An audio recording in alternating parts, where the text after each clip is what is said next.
Welcome to Galaxy Classes, where concepts become clear and learning becomes powerful. Hello students! Last class में हमने mental की amazing experiments के बारे में जाना था और एक तरह से हेरेडिटी की नींव रखी थी। तो आज क्या करने वाले हैं? आज साइंस 2 के चैप्टर 16 हेरेडिटी एंड वेरिएशन के पार्ट 2 में हम उस कहानी को और भी आगे लेके जाएंगे। हम बेसिकली उस सीक्रेट बुक को खोलने जा रहे हैं जो हमारे हर एक सेल के न्यूक्लियस के अंदर छिपी हुई है। हाँ, एक ऐसी किताब जिसके पन्नों पर यह लिखा है कि आपकी आंखों का रंग क्या होगा, आपके बाल सीधे होंगे या घुंघराले, और यहाँ तक कि आपकी बॉडी में कौन सी प्रोटीन बनेगी। ये वही किताब है जो एक जनरेशन से दूसरी जनरेशन तक जिंदगी के सारे सीक्रेट्स पास करती है। याद रखिएगा, पार्ट 2 में हम हेरेडिटी एंड वेरिएशन चैप्टर के टेक्स्ट बुक की हर एक लाइन को डिटेल में समझ रहे हैं, कुछ भी स्किप किए बिना। तो आर यू रेडी? चलिए इस अमेजिंग जर्नी पे चलते हैं और लाइफ के इस कोड को डीकोड करते हैं स्टेप बाय स्टेप। सबसे पहला और सबसे बेसिक सवाल जो हर किसी के मन में आता है, यार मैं अपने मम्मी पापा जैसा क्यों दिखता हूँ? सोचते हो ना? आपने जरूर देखा होगा कि आपकी नाक आपके पापा से मिलती है, या शायद आपकी स्माइल बिल्कुल आपकी मम्मी जैसी है। पार्ट 1 में हमने सीखा था कि ये ट्रेट्स हैं जो पास ऑन होते हैं, लेकिन ये होते कैसे हैं, इसके पीछे का साइंस क्या है? तो जवाब ये है कि हमारे हर एक सेल के अंदर एक बहुत डिटेल्ड इंस्ट्रक्शन मैनुअल है, एक पूरा ब्लूप्रिंट जो ये सारी इंफॉर्मेशन स्टोर करके रखता है। और ये कोई जादू नहीं है, बल्कि एक एक्चुअल केमिकल मॉलिक्यूल है। यही मॉलिक्यूल वो पुल है, वो ब्रिज है जो पेरेंट्स और बच्चों को आपस में जोड़ता है। आज हम इसी मॉलिक्यूल की पूरी जन्मपत्री निकालेंगे कि ये रहता कहाँ है, दिखता कैसा है और काम कैसे करता है। तो ये इंस्ट्रक्शन बुक है कहाँ? इसका एड्रेस क्या है? चलो सेल के अंदर जूम करके देखते हैं। हमारी बॉडी, जैसा कि आप जानते हैं, ट्रिलियंस ऑफ सेल से बनी है। हर सेल एक छोटी सी फैक्ट्री है और उस फैक्ट्री का हेड ऑफिस क्या है? न्यूक्लियस। अब देखो इस स्लाइड को, हम सेल के अंदर जा रहे हैं और ये रहा न्यूक्लियस। इस न्यूक्लियस के अंदर आपको ये धागे जैसे स्ट्रक्चर्स दिख रहे हैं ना, यही हैं क्रोमोसोम्स, जिनके बारे में हमने पार्ट 1 में पढ़ा था। और ये भी पढ़ा था कि ह्यूमंस में 23 पेयर्स ऑफ क्रोमोसोम्स होते हैं। अब टेक्स्ट बुक की सबसे इंपॉर्टेंट लाइन आती है, chromosomes are mainly made up of DNA. इसका मतलब समझो, ये क्रोमोसोम एक सुपर कॉइल्ड स्ट्रक्चर है। जैसे आपका ईयरफोन का वायर पॉकेट में उलझ जाता है ना, बिल्कुल वैसे ही एक बहुत लंबा पतला मॉलिक्यूल एकदम टाइटली कॉइल्ड रहता है। अगर आप उस क्रोमोसोम के धागे को खींचकर खोलना शुरू करें तो आपको मिलेगा लाइफ का ब्लूप्रिंट, डीऑक्सीराइबो न्यूक्लिक एसिड, यानी कि डीएनए। सोचो, इतना लंबा मॉलिक्यूल इतनी सी जगह में कैसे फिट हो जाता है? बस इस सुपर टाइट पैकिंग की वजह से, ताकि इतनी इंपॉर्टेंट इन्फॉर्मेशन बिल्कुल सेफ रहे। अच्छा, अब जब हमें डीएनए का एड्रेस पता चल गया है, तो चलो थोड़ा टाइम ट्रैवल करते हैं और इसकी हिस्ट्री जानते हैं। आखिर ये इतनी इंपॉर्टेंट चीज खोजी किसने? कहानी शुरू होती है 1869 में। एक स्विस साइंटिस्ट थे जिनका नाम था फ्रेडरिक मीशर। वो हॉस्पिटल से पस सेल्स यानी व्हाइट ब्लड सेल्स लाकर उन पर रिसर्च कर रहे थे। स्टडी करते करते उन्हें सेल के न्यूक्लियस के अंदर एक नया केमिकल कंपाउंड मिला। ये थोड़ा अजीब था, इसका नेचर एसिडिक था। अब क्योंकि ये उन्हें न्यूक्लियस के अंदर मिला था, उन्होंने इसका नाम रख दिया न्यूक्लिक एसिड। कितना सिंपल और लॉजिकल नाम है ना? न्यूक्लिक मतलब न्यूक्लियस से रिलेटेड। शुरू में सबको यही लगा कि ये सिर्फ न्यूक्लियस में ही मिलता है, पर जैसे जैसे साइंस आगे बढ़ी, पता चला कि अरे नहीं, ये तो सेल के दूसरे पार्ट्स जैसे माइटोकॉन्ड्रिया, सेल का पावर हाउस में भी मिलता है। और सबसे कमाल की माइंड ब्लोइंग बात क्या है पता है? ये डीएनए मॉलिक्यूल यूनिवर्सल है। एक छोटे से वायरस से लेकर बैक्टीरिया, आम का पेड़, शेर और हम इंसान, सबके अंदर जिंदगी का बेसिक कोड यही डीएनए है।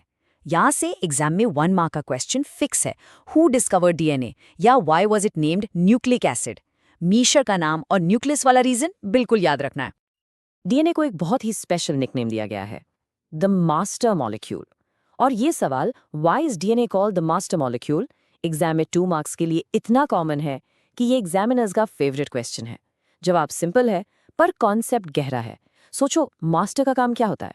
कंट्रोल करना। डीएनए हमारे सेल का मास्टर है। आइए देखते हैं कैसे। पहला पॉइंट, ये सेल के फंक्शनिंग को कंट्रोल करता है। मतलब सेल क्या काम करेगा ये डीएनए डिसाइड करता है।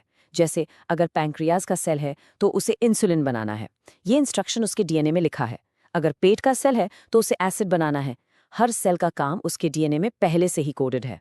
दूसरा, ये सेल की ग्रोथ को कंट्रोल करता है। एक सेल कितना बड़ा होगा, कब तक ग्रो करेगा, ये सब इंफॉर्मेशन भी डीएनए में ही है।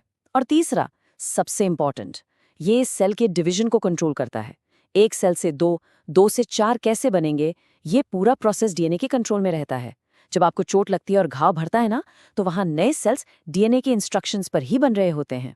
तो क्योंकि ये सेल के A to Z सारे बड़े फंक्शंस को कंट्रोल कर रहा है, इसीलिए इसे रिस्पेक्ट से मास्टर मॉलिक्यूल कहते हैं। ठीक है, तो सेक्शन 1 में हमने डीएनए से जान पहचान कर ली। अब सेक्शन 2 में हम इस मास्टर मॉलिक्यूल का समझ लो एक्सरे करने वाले हैं। हम इसके स्ट्रक्चर को, इसकी बनावट को बिल्कुल डिटेल में समझेंगे। आखिर ये दिखता कैसा है, इसकी शेप ऐसी ही क्यों है। बच्चों, ये टॉपिक ना सिर्फ 9th क्लास के लिए बल्कि 10th, 11th, 12th और आगे लाइफ में हर मेडिकल एग्जाम के लिए फाउंडेशन है। तो इसे बहुत ध्यान से समझो। हम इसके स्ट्रक्चर को एक सिंपल सी चीज से समझेंगे, लाइफ की सीक्रेट सीढ़ी यानी the coiled ladder. Let's begin. देखो, मीशर ने ये तो बता दिया था कि डीएनए एग्जिस्ट करता है, लेकिन उसका 3D स्ट्रक्चर कैसा है, ये एक बहुत बड़ी पजल थी। फिर साल 1953 में दो ब्रिलियंट साइंटिस्ट्स जेम्स वॉटसन और फ्रांसिस क्रिक ने ये पजल सॉल्व कर दी। उन्होंने डीएनए का एक 3D मॉडल बनाया जो इतना परफेक्ट था कि आज तक हम वही मॉडल पढ़ते हैं, और इस काम के लिए उन्हें नोबेल प्राइज भी मिला। उन्होंने क्या कहा? उन्होंने कहा कि डीएनए का स्ट्रक्चर एक डबल हेलिक्स जैसा होता है। चलो इस वर्ड को तोड़ते हैं। डबल का मतलब तो आप जानते हैं दो, और हेलिक्स का मतलब होता है कॉइल्ड स्प्रिंग जैसी शेप, जैसे टेलीफोन का वायर होता था। इस स्लाइड में आप उनका मॉडल देख सकते हैं। इसमें दो पैरेलल धागे हैं जो एक दूसरे के आसपास घूमकर एक सीढ़ी यानी लैडर जैसी स्ट्रक्चर बना रहे हैं। अब जरा इमेजिन करो, आपके घर में एक सीढ़ी है। अगर आप उसके ऊपर और नीचे के सिरों को पकड़कर ऐसे ऑपोजिट डायरेक्शन में ट्विस्ट कर दो, घुमा दो, तो जो शेप बनेगी बिल्कुल वैसा ही डीएनए का स्ट्रक्चर दिखता है। इसीलिए इसे कॉइल्ड लैडर भी कहते हैं। ये मॉडल एक रेवोल्यूशन था, एकदम गेम चेंजर। अच्छा, अब अगला सवाल, ये जो डीएनए की सीढ़ी है, ये आखिर बनी किस चीज से है? जैसे एक दीवार लाखों ईंटों यानी ब्रिक्स से बनती है, वैसे ही डीएनए का हर स्ट्रैंड, हर धागा बहुत सारे छोटे छोटे बिल्डिंग ब्लॉक से बना है। इस एक बिल्डिंग ब्लॉक को हम कहते हैं न्यूक्लियोटाइड। ये नाम, इसको तो अपने दिमाग में फिट कर लो, ये आपको बायोलॉजी में हमेशा सुनने को मिलेगा। अब हर एक न्यूक्लियोटाइड 3 चीजों से मिलकर बनता है। पहला हिस्सा एक शुगर मॉलिक्यूल जिसका पूरा नाम है डीऑक्सीराइबोज शुगर। डीएनए के नाम में जो डी है ना, वो इसी डीऑक्सीराइबोज से आया है। दूसरा हिस्सा एक फॉस्फेट ग्रुप, इसको आप ग्लू समझ सकते हो, जो शुगर मॉलिक्यूल्स को आपस में जोड़ता है। और तीसरा हिस्सा एक नाइट्रोजनस बेस। इसके बारे में हम अगले स्लाइड में डिटेल में पढ़ेंगे। तो फॉर्मूला क्या बना? Simple, 1 sugar plus 1 phosphate plus 1 base, इन तीनों को मिला के बनता है 1 न्यूक्लियोटाइड। और ऐसे लाखों न्यूक्लियोटाइड्स एक के बाद एक जुड़कर डीएनए का लंबा सा स्ट्रैंड बनाते हैं। ठीक है, हमने न्यूक्लियोसाइड के 3 हिस्से देखे। उसमें जो तीसरा हिस्सा था नाइट्रोजीनियस बेस, वो सबसे इंटरेस्टिंग है। क्यों? क्योंकि ये बेस ही डीएनए की लैंग्वेज के अल्फाबेट्स हैं, और ये 4 तरह के होते हैं। इनके नाम है एडेनिन, जिसे हम कैपिटल ए से लिखेंगे, guanine capital G, cytosine capital C और थाइमीन कैपिटल टी। बस ये 4 अल्फाबेट्स ATCG पूरी जिंदगी का कोड लिखते हैं। अब इन चारों को उनके केमिकल स्ट्रक्चर के बेसिस पर 2 ग्रुप्स में बांटा गया है। एडेनिन और ग्वानिन को एक ग्रुप में रखा है जिसका नाम है प्यूरिन्स, और साइटोसिन और थाइमीन को दूसरे ग्रुप में रखा है जिसका नाम है पायरिमिडीन्स। ये क्लासिफिकेशन एग्जाम के लिए बहुत बहुत इंपॉर्टेंट है। मैच द पेयर्स या ऑड मैन आउट में ये क्वेश्चन जरूर आता है। इसको याद रखने का एक सिंपल तरीका है, प्यूरिन्स छोटा नाम है, इसमें बड़े स्ट्रक्चर वाले मॉलिक्यूल्स A और G आते हैं, और पायरिमिडीन्स बड़ा नाम है, इसमें छोटे स्ट्रक्चर वाले C और T आते हैं। बस इतना याद रखो, A और G प्यूरिन्स हैं, C और T पायरिमिडीन्स हैं। चलिए अपनी सीधी वाली एनालॉजी पर वापस आते हैं, और अब इन न्यूक्लियोटाइड्स को अरेंज करके पूरी सीढ़ी बनाते हैं। एक सीढ़ी में 2 साइड की रेलिंग्स होती हैं, है ना, जिनको हम पकड़कर चढ़ते हैं। डीएनए की ये रेलिंग्स बनती हैं ऑल्टरनेटली जुड़े हुए शुगर और फॉस्फेट मॉलिक्यूल्स से। एक शुगर उससे एक फॉस्फेट जुड़ेगा, फिर उस फॉस्फेट से अगला शुगर, फिर उस शुगर से अगला फॉस्फेट। ऐसे एक लंबी चेन बनती है। इसे हम शुगर फॉस्फेट बैकबोन कहते हैं। ये डीएनए को स्ट्रेंथ और स्ट्रक्चर देती है। अब आते हैं सीढ़ी के दंडों पर, जिन पर हम पैर रखते हैं, यानी रंग्स। डीएनए में ये रंग्स बने होते हैं नाइट्रोजनस बेसिस की जोड़ी से। एक बेस एक रेलिंग से आएगा, दूसरा बेस सामने वाली रेलिंग से आएगा, और दोनों बीच में जुड़कर एक रंग बना देंगे। तो सीढ़ी का साइड सपोर्ट शुगर फॉस्फेट का है, और बीच के स्टेप्स नाइट्रोजन बेसिस के हैं। सिंपल। अब आता है इस चैप्टर का सबसे इंपॉर्टेंट गोल्डन रूल। इस रूल को तो दिल और दिमाग में छाप लो। ये जो बेसेस आपस में जुड़कर रंग्स बनाते हैं, उनका जुड़ना रैंडम नहीं होता, उनकी एक फिक्स पार्टनरशिप है। और ये रूल अगर आपने समझ लिया तो आप डीएनए से रिलेटेड कोई गलती कर ही नहीं सकते। रूल ये है कि एडेनाइन ए हमेशा, आई रिपीट, हमेशा सिर्फ थाइमीन टी के साथ ही जोड़ी बनाएगा, और साइटोसाइन सी हमेशा सिर्फ ग्वानिन जी के साथ ही पैर बनाएगा। ए कभी सी या जी से दोस्ती नहीं करेगा, सी कभी ए या टी के साथ नहीं जुड़ेगा। इनकी पार्टनरशिप फिक्स है, A with T, C with G, simple. और इनके बीच जो बॉन्ड होता है वो है हाइड्रोजन बॉन्ड। ए और टी के बीच 2 हाइड्रोजन बॉन्ड्स होते हैं और सी और जी के बीच 3 हाइड्रोजन बॉन्ड्स होते हैं, इसलिए सी जी का बॉन्ड थोड़ा ज्यादा स्ट्रांग होता है। स्टूडेंट्स सबसे बड़ी गलती यही करते हैं। एग्जामिनर आपको एक स्ट्रैंड देगा जैसे ATCG और पूछेगा कि इसके सामने वाले स्ट्रैंड का सीक्वेंस बताओ। आपको बस इस रूल से आंसर निकालना है। ए के सामने टी, टी के सामने ए, सी के सामने जी और जी के सामने सी। It's that simple. अब तक हमने डीएनए की लैंग्वेज के अल्फाबेट्स सीख लिए हैं, ATCG। हमने ये भी सीख लिया कि इन अल्फाबेट्स को जोड़ते कैसे हैं। तो अब वक्त आ गया है कि हम इन अल्फाबेट्स से बनने वाले मीनिंगफुल वर्ड्स और सेंटेंसेस को समझें, क्योंकि सिर्फ अल्फाबेट्स से तो कुछ नहीं होता ना, उनसे जब वर्ड्स बनते हैं तब उनका कोई मतलब निकलता है। डीएनए की इस किताब में इन्हीं मीनिंगफुल सेंटेंसेस को हम कहते हैं जीन्स। तो सेक्शन 3 में हम जीन्स के बारे में पढ़ेंगे, जो जिंदगी की किताब के असली चैप्टर्स हैं। तो ये जीन है क्या चीज? What is a gene? ये डेफिनेशन एग्जाम में 1 मार्क के लिए समझ लो फिक्स्ड है। इसको ध्यान से समझो। हमने पढ़ा कि हर क्रोमोसोम एक बहुत ही लंबे डीएनए मॉलिक्यूल से बना होता है। इस पूरे लंबे डीएनए पर जगह जगह पर छोटे छोटे सेगमेंट्स होते हैं जिनका कोई स्पेसिफिक काम होता है, जो फंक्शनल होते हैं। फंक्शनल मतलब वो सेगमेंट या तो कोई प्रोटीन बनाएगा या कोई ट्रेट कंट्रोल करेगा। डीएनए के इन्हीं फंक्शनल सेगमेंट्स को हम जीन्स कहते हैं। इस स्लाइड को देखो, ये पूरा एक लंबा डीएनए मॉलिक्यूल है। इसका ये जो हाइलाइटेड हिस्सा है ना, मान लो ये वो जीन है जो आपकी आंखों का रंग डिसाइड करता है। थोड़ी दूर नीचे एक दूसरा जीन हो सकता है जो आपके ब्लड टाइप के लिए रिस्पॉन्सिबल है, और उसके नीचे कोई तीसरा। इस तरह हजारों जीन्स एक लाइन में, एक स्पेसिफिक ऑर्डर में, एक क्रोमोसोम पर अरेंज्ड होते हैं। तो जीन क्या है? डीएनए का ही एक हिस्सा है, लेकिन एक स्पेसिफिक काम वाला हिस्सा। तो अब सवाल ये है कि इतने अलग अलग जीन्स कैसे बनते हैं? एक जीन जो आई कलर कंट्रोल करता है, वो उस जीन से अलग क्यों है जो हाइट कंट्रोल करता है, जबकि अल्फाबेट्स तो सिर्फ 4 ही हैं, ATCG। इसका जवाब है इन न्यूक्लियोटाइड्स के सीक्वेंस में, उनके अरेंजमेंट में। जैसे इंग्लिश में सिर्फ 26 अल्फाबेट्स हैं, लेकिन उनको अलग अलग सीक्वेंस में अरेंज करके हम लाखों अलग अलग वर्ड्स बना सकते हैं। CAT कैट होता है और ACT एक्ट होता है। देखा, अल्फाबेट वही, सीक्वेंस अलग, मीनिंग अलग। बिल्कुल वैसा ही डीएनए में होता है। एक सीक्वेंस ATTCG हो सकता है कि एक जीन बनाए जो इंसुलिन प्रोटीन बनाता है, और एक दूसरा सीक्वेंस GCTAA हो सकता है कि एक बिल्कुल अलग जीन बनाए जो हेयर कलर के लिए मेलेनिन पिगमेंट बनाता है। तो सारा खेल सीक्वेंस का है। यही सीक्वेंस की वैरायटी लाखों अलग अलग जीन्स बनाती है। जीन्स को फंक्शनल यूनिट्स ऑफ हेरिडिटी क्यों कहा जाता है?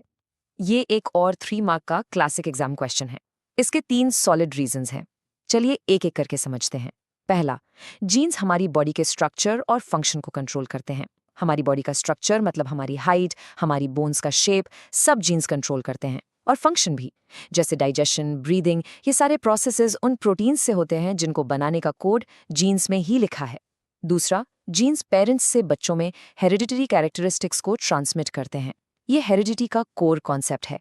जीन्स ही वो गाड़ी हैं जिनमें बैठकर पेरेंट्स के ट्रेट्स बच्चों तक ट्रैवल करते हैं। जब स्पर्म और एग मिलते हैं तो पेरेंट्स के जीन्स का सेट बच्चे में ट्रांसफर हो जाता है, इसीलिए तो हम अपने पेरेंट्स जैसे दिखते हैं। और तीसरा, जीन्स प्रोटीन बनाने की इंफॉर्मेशन स्टोर करते हैं। ये सबसे इंपॉर्टेंट फंक्शन है। हमारी बॉडी में लगभग हर काम प्रोटीन्स करते हैं। एंजाइम्स, हार्मोन्स, एंटीबॉडीज, हमारे बाल, सब प्रोटीन हैं। ये प्रोटीन्स कैसे बनेंगे, कौन से अमीनो एसिड किस ऑर्डर में जुड़ेंगे, इसकी पूरी रेसिपी, पूरी इंफॉर्मेशन जीन्स के अंदर स्टोर होती है।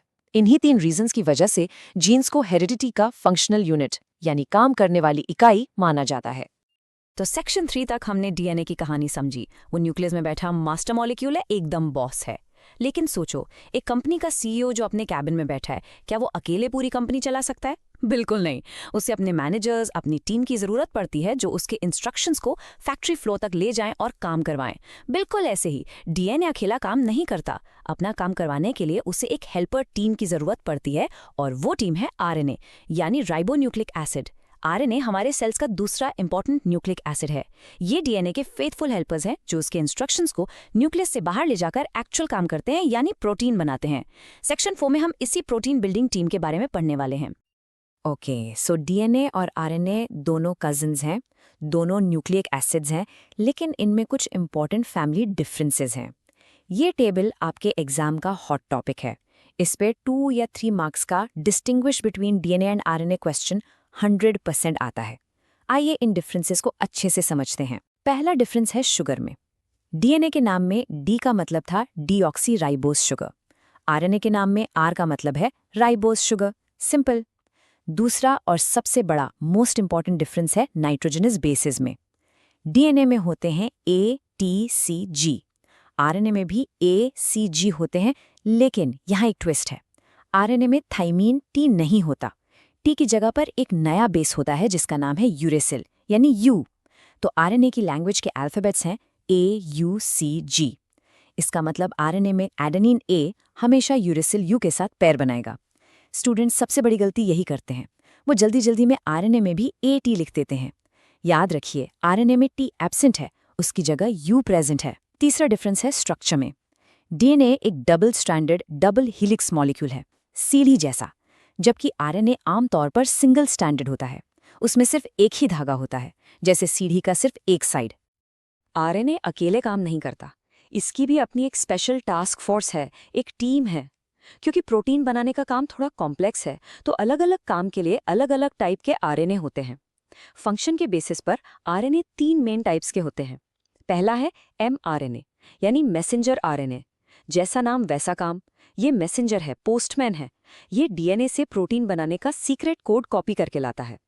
दूसरा है टीआरएनए, यानी ट्रांसफर आरएनए। ये ट्रांसपोर्ट डिपार्टमेंट संभालता है। प्रोटीन बनाने के लिए जो रॉ मटेरियल यानी अमीनो एसिड्स चाहिए होते हैं, उनको ढूंढ कर लाने का काम, उनको ट्रांसफर करने का काम ये करता है। और तीसरा है आरआरएनए, यानी राइबोसोमल आरएनए। ये फैक्ट्री का हिस्सा है। ये राइबोसोम जो सेल की प्रोटीन फैक्ट्री है, उसको बनाने में हेल्प करता है। अब अगले स्लाइड्स में हम इन तीनों के काम को और डिटेल में देखेंगे। चलिए इस प्रोटीन बिल्डिंग प्रोसेस को स्टेप बाय स्टेप समझते हैं। सबसे पहले एमआरएनए का रोल। इसका पूरा नाम है मैसेंजर आरएनए।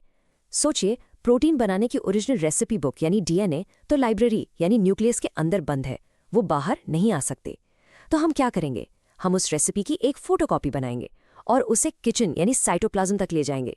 एमआरएनए यही फोटोकॉपी है।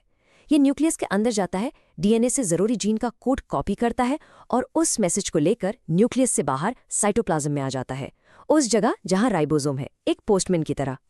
अब आते हैं आरएनआरएनए यानी राइबोसोमल आरएनए पर। इसका काम है फैक्ट्री बनाना। साइटोप्लाज्म में एक स्ट्रक्चर होता है जिसका नाम है राइबोसोम। इसे protein factory of the cell भी कहते हैं। ये राइबोसोम खुद 2 चीजों से बना होता है, आरएनआरएनए और प्रोटीन्स। तो आरएनआरएनए इस फैक्ट्री का एक इंपॉर्टेंट हिस्सा है। ये वो प्लेटफॉर्म प्रोवाइड करता है जहां पर एमआरएनए आकर फिट होगा, उसके मैसेज को पढ़ा जाएगा और प्रोटीन बनाया जाएगा। समझ लो, ये फैक्ट्री की मशीन है। ठीक है, अब हमारे पास रेसिपी आरएनए आ गई, फैक्ट्री राइबोसोम भी तैयार है। लेकिन रेसिपी में जो लिखा है उसके हिसाब से सामान कौन लाएगा? ये काम करता है हमारा आखिरी प्लेयर, टीआरएनए यानी ट्रांसफर आरएनए। इसका काम है रॉ मटेरियल ट्रांसफर करना। प्रोटीन का रॉ मटेरियल होते हैं अमीनो एसिड्स। एमआरएनए के मैसेज में लिखा होता है कि कौन सा अमीनो एसिड किस ऑर्डर में लगेगा। टीआरएनए उस कोड को पढ़ता है, साइटोप्लाज्म में से उस स्पेसिफिक अमीनो एसिड को ढूंढता है, उसे अपने ऊपर अटैच करता है और राइबोसोम तक ट्रांसपोर्ट करता है।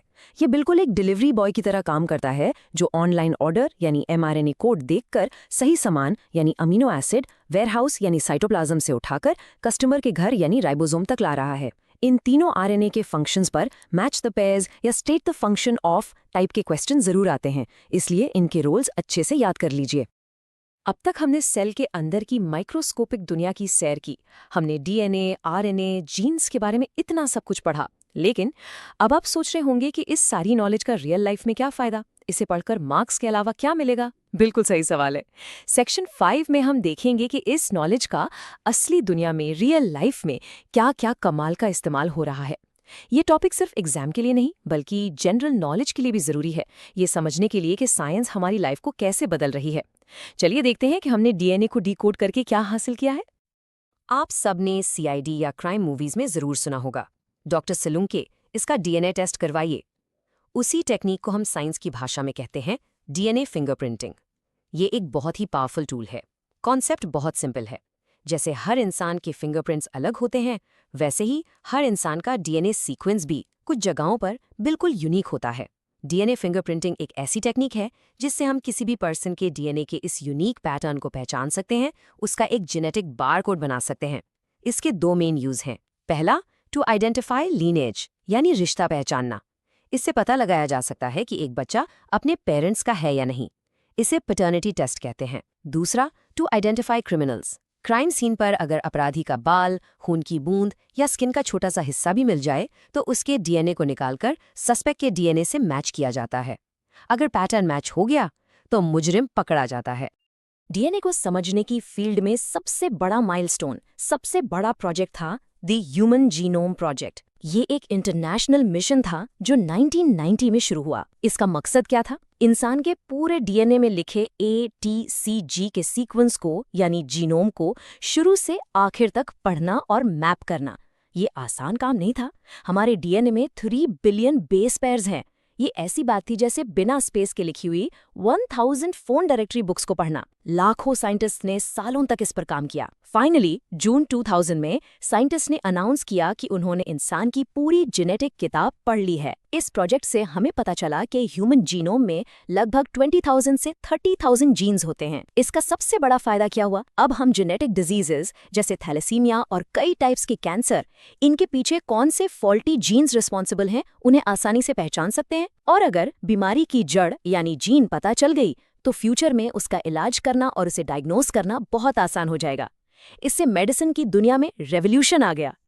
चलिए आज के इस लंबे सफर के की पॉइंट्स को एक बार बुलेट स्पीड में रिवाइज करते हैं ताकि सब कुछ दिमाग में अच्छे से बैठ जाए। पॉइंट 1, हमने शुरू किया डीएनए के स्ट्रक्चर से। ये एक डबल हीलिक्स मॉलिक्यूल है जिसका बिल्डिंग ब्लॉक न्यूक्लियोटाइड है और हर न्यूक्लियोटाइड में 3 चीजें हैं, एक डीऑक्सीराइबोज शुगर, एक फॉस्फेट और एक बेस। पॉइंट 2, हमने बेस पेयरिंग का गोल्डन रूल सीखा। ए हमेशा टी से जुड़ता है और सी हमेशा जी से जुड़ता है। पॉइंट 3, फिर हमने जाना कि जीन्स क्या हैं। ये डीएनए के छोटे छोटे फंक्शनल सेगमेंट्स होते हैं जो हमारे हेरिडिटरी कैरेक्टर्स को कंट्रोल करते हैं। पॉइंट 4, हमने डीएनए के हेल्पर आरएनए को समझा। ये सिंगल स्ट्रैंडेड होता है, इसमें टी की जगह यू होता है और इसके 3 टाइप्स हैं, एमआरएनए, टीआरएनए और आरआरएनए, जो मिलकर प्रोटीन बनाते हैं। पॉइंट 5, फाइनली हमने डीएनए की नॉलेज के 2 पावरफुल एप्लीकेशंस देखे, डीएनए फिंगरप्रिंटिंग और ह्यूमन जीनोम प्रोजेक्ट। अब सबसे इम्पोर्टेंट बात, एग्जाम में गलती कहाँ होती है। चलो मैं बताता हूँ, एग्जामिनर आपको कहाँ ट्रिक करेगा, ये आपके मार्क्स बचाएगा। पहली गलती, स्टूडेंट्स अक्सर जीन और क्रोमोसोम में कंफ्यूज हो जाते हैं। याद रखिए, क्रोमोसोम एक पूरी किताब है। उस किताब के अंदर डीएनए का लंबा धागा है और उस धागे पर लिखा एक सेंटेंस जीन है, तो जीन्स क्रोमोसोम के ऊपर होते हैं। दूसरी गलती, यूरेसिल और थाइमीन का डिफरेंस भूल जाना। एग्जामिनर आपको एक डीएनए स्ट्रैंड देगा और उसे एमआरएनए बनाने को कहेगा। बच्चे जल्दी में ए के सामने टी लिखाते हैं। याद रखिए, जैसे ही आरएनए का नाम आया, टी को भूल जाना है और यू को याद करना है। ए के सामने यू आएगा, एग्जामिनर यहां जरूर फंसाएगा। तीसरी गलती, तीनों आरएनए के फंक्शन को मिक्स कर देना। सिंपल है, एम फॉर मैसेंजर, मैसेज लाएगा, T for transfer, amino acid transport करेगा, आर फॉर राइबोसोम, राइबोसोम बनाएगा। इनका काम आपस में बदलना नहीं है। इन पॉइंट्स का ध्यान रखेंगे तो आपके मार्क्स कहीं नहीं जाएंगे। अच्छे से पढ़ाई कीजिए, कॉन्सेप्ट को समझिए और आप जरूर अच्छा स्कोर करेंगे। This lesson was brought to you by Galaxy Classes, created only for study and concept clarity. Like, share, subscribe, and press the bell icon for further notifications.